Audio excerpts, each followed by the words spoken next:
Okay, this next question has to do with calculating a rate law and determining the rate constant for a reaction when given experimental data.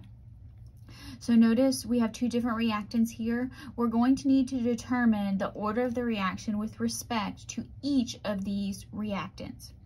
So let's work from left to right. So for CHCl3, the order of the reaction.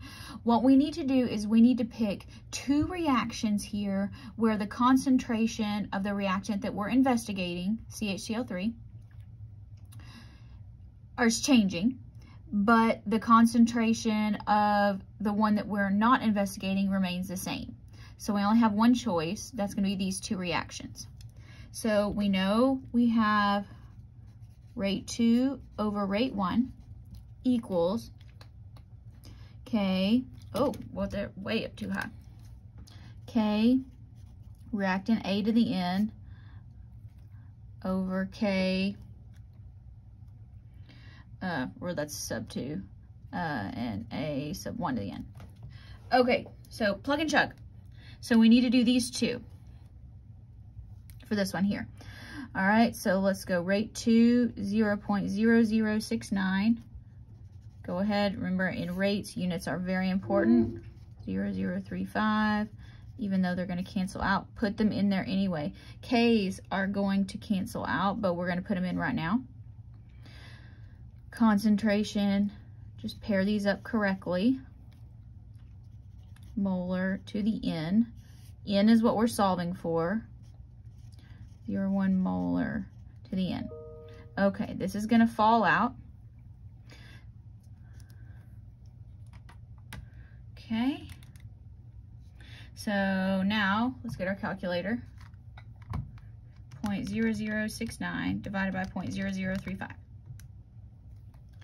Okay, so 1.97. K's are gone. Now we can divide this and get one exponent here. It's going to be 2 to the N. So you can solve this with a logarithm, or you can do it in your head. 2 to what power is really close to 1.97? I really hope you said 1. So this is first order with respect to CHCl3. We're not done. Let's do our second one. Now, so for Cl2, we're going to use the same equation, but we need to pick our reactions. So we want Cl2 to be changing and CHCl3 to be staying the same. So that's going to be these two reactions. So those are the same, these are changing. So 0.0098 molarity per second, 0.0069 molarity per second equals K 0.02 molar to the N over K 0.01 molar to the N. So let's see what we get here. 0.0098 divided by 0.0069, 1.42. All right, units cancel, equals 2 to what power? Oh, some of you may be able to do this in your head, but you go, oh, that's weird. 2 to what power is approximately 1.42. So here, why don't we actually just solve this with a logarithm? So what we can do is we can use properties of logarithms and say 1.42 equals n times the log of 2. We can take log of both sides. So now let's divide by log of 2, log of 2. That's going to give us n. So let's take log of that answer and let's divide it by log 2. If you want to do natural logs, that's fine. If that's what you're used to with calculus, I don't care. So here we get 0.5. So this reaction is half order with respect to Cl2. This is not something you will see on a test. This is a complex problem that unless you go on to more advanced inorganic, you probably won't be seeing. I did these problems like this in high school though. All right, now let's write our overall rate law. So we know our rate law is rate equals rate constant K, first reactant, CHCl3, its order as an exponent. You can put the 1 or not. If you don't put it, it's understood. Cl2, and then you want to put the half. Don't put 0.5, fractional exponents here.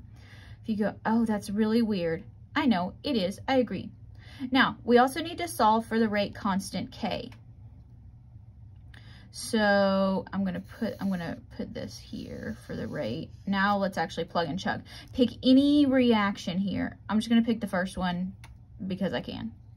So plug everything in. 0.0035 molarity per second equals K times 0.01 molar times 0.01 molar to the half. Oh, I know these units are going to get really complex. Don't worry, nothing this hard is going to be on the test. All right. So carry this down. We're not going to do anything with it just yet. All right. So here we need to do 0.01 to the 1/2. And we need to multiply that by 0.01. So I'm just solving this part of the equation. So I get K 0.001, and that's going to be molarity to, we need to add the exponents. 1 plus 1/2 is 3/2. What the heck is that, right? Okay, so to solve for K, we need to divide by 0.001 molarity to the 3/2. How bizarre, right? All right, K equals, again, nothing this hard is going to be on the test, 0.0035. So here we get K is 3.5. All right, so molarity is going to cancel out one of these molarities. So we are left with molarity to the -1/2 seconds to the -1. Nothing that hard is going to be on the test, I promise.